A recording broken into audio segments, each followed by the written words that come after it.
Jadi dia tidak menyerang insang, dia tidak menyerang hati. Dia posisi di usus ini Pak, usus melilit dia. Jadi memutar. menurut teman di lapangan. Tapi bisa jadi ya, Pak. bisa jadi. Iya, ada Jadi kalau juga, dia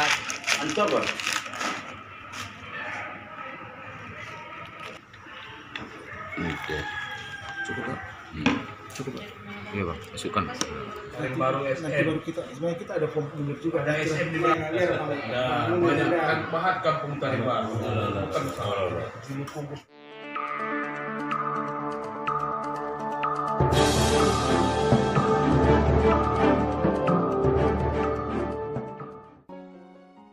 Dua tahun mau bituai nak kan? Memang nggak dong. Aku digaring ini.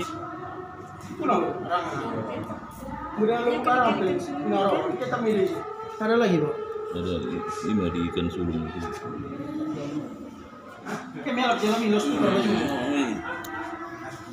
bisa betul betul. Aku mau menjaga.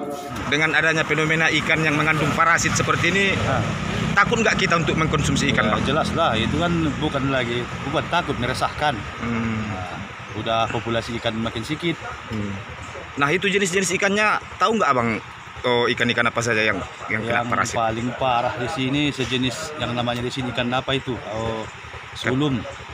Ikan sulum sama ikan garing ke satu lagi Bang ya? Ikan jurung kan? Ikan jurung. Oke. Nah, apa harapan kita ini Bang kepada pemerintah selaku warga Bang? Ya, istilahnya dicari lah apanya solusinya, entah apa, ada obatnya apa, sama dibasmi lah apa itu kan penyakitnya. Iya.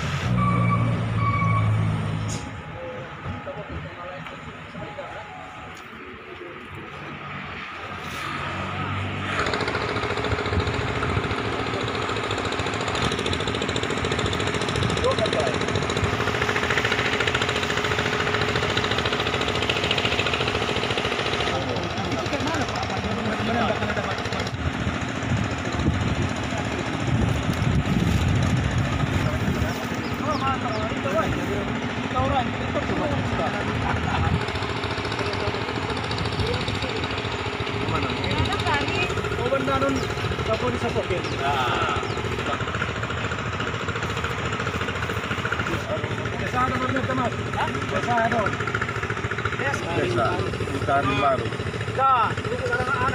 Desa negeri desa nama. Dari itu penanya kabar itu.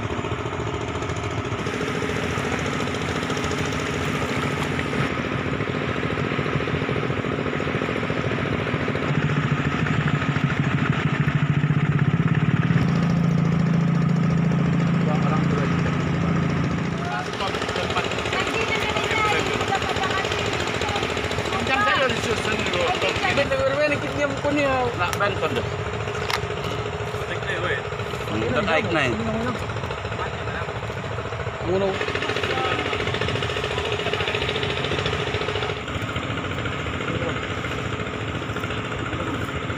Coba tinggal orang ada aku memang naruh menahunan penyakit kan malah Nanti saya pakai alat ini mungkin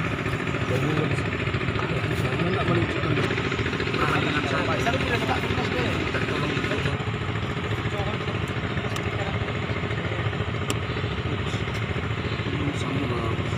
Insang bagus. Bagus dia.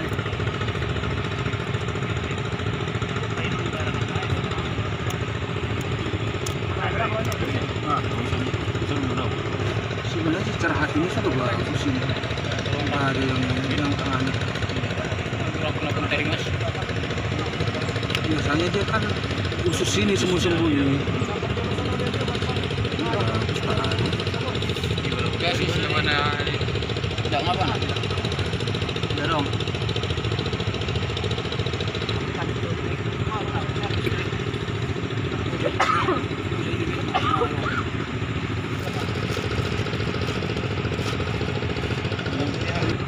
Sekarang kan ada yang mencurigakan.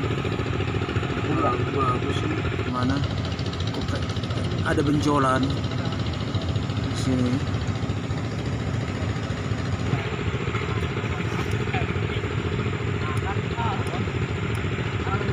Ini kan yang besar ada, ukuran sedang, aman.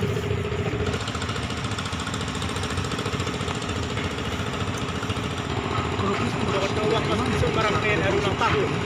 Aman. PBI aja Pak, kita ganti plastik. Sebenarnya kalau langsung ke PBI pun kalau boleh sih bisa saja ya. Dekat kok Pak dan kawan kita sebenarnya di topnya.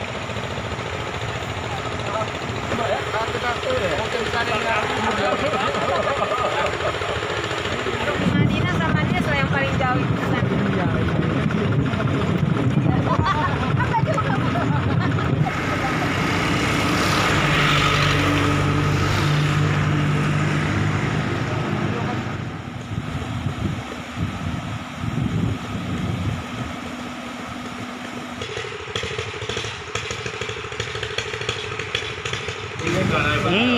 Nampaknya ada yang apa Pak?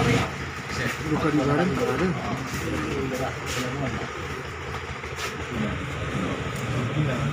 Ada nih Pak. Ada. Dia langsung besar lagi. Oh iya kan besar Pak ya?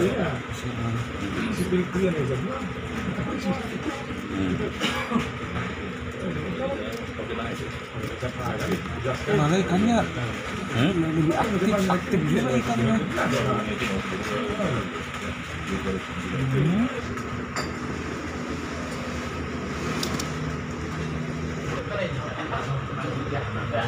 Memang karena mirip kura-kura, akhirnya dibilang lah kutu kura-kura ini. Telur juga dia di dalamnya.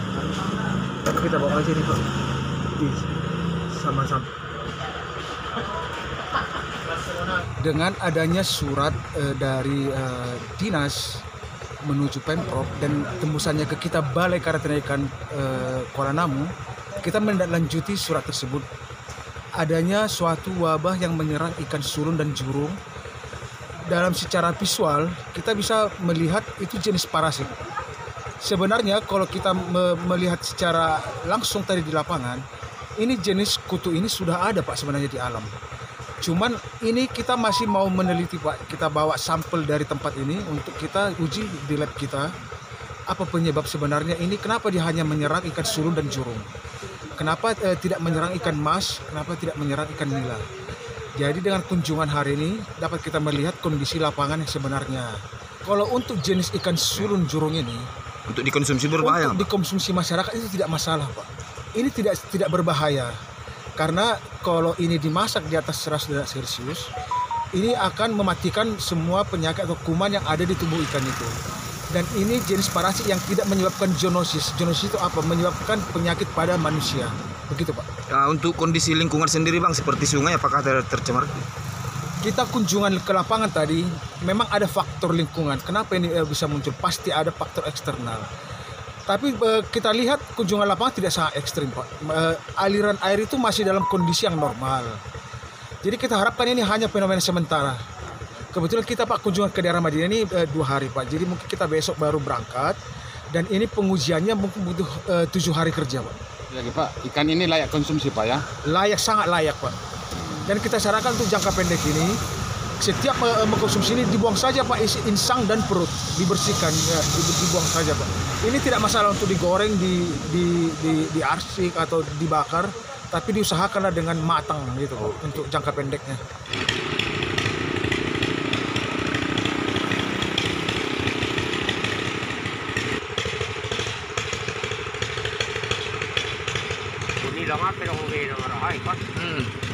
Nah, sebelumnya perlu kami sampaikan bahwa sebelum tanggal 7 Februari kami telah melakukan kunjungan lapangan ke lokasi di desa Kutabaringin ya tadi ya, tempat kita mengambil sampel.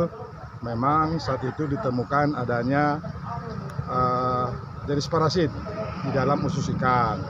Jadi untuk hal itu, terkait dengan keberadaan parasit tersebut, memang masih fenomena baru pertama kali terjadi di kawasan ini atau di daerah kita ini, di Kota Pan ini. Mungkin daerah lain juga, mungkin demikian juga. Mudah-mudahan tidak terjadi yang demikian itu. Untuk kerasan masyarakat dihimbau ketika memang harus mengkonsumsi ikan, bagian perut dan bagian insangnya itu memang harus dibersihkan sebersih mungkin untuk menghindari hal-hal yang tidak diinginkan ketika ikan telah dikonsumsi. Sebagaimana telah disampaikan oleh Pak Balai Karantina yang kita dampingi hari ini, yang khusus memang datang ke lokasi ini untuk melihat secara langsung fenomena yang terjadi pada beberapa jenis ikan di Sungai Batanggadis di Kecamatan Kota Depan ini. Jadi diharapkan ke depan hasil uji lab dari Balai Karantina 1 Kuala Namu Medan secepatnya memang dapat disampaikan ke kita, sehingga kita juga dapat mengetahui sebab musabab fenomena ini terjadi, sehingga kita secepat mungkin dapat mengendalikan hal-hal yang tidak diinginkan terkait dengan munculnya fenomena ini. Untuk jenis parasitnya sendiri Bang, apakah sudah diketahui Bang? Jenis parasitnya kalau secara visual itu adalah kutu kura-kura kalau ya. Tapi intinya kita masih tetap menunggu. Menunggu jelek secara ilmiahnya. Gitu. Berarti untuk konsumsi daging ikan, untuk dikonsumsi ikan sungai aman Bang ya? Kalau dagingnya aman untuk dikonsumsi dengan catatan bagian usus, bagian perut dan bagian insang itu dibersihkan sebersih mungkin, steril.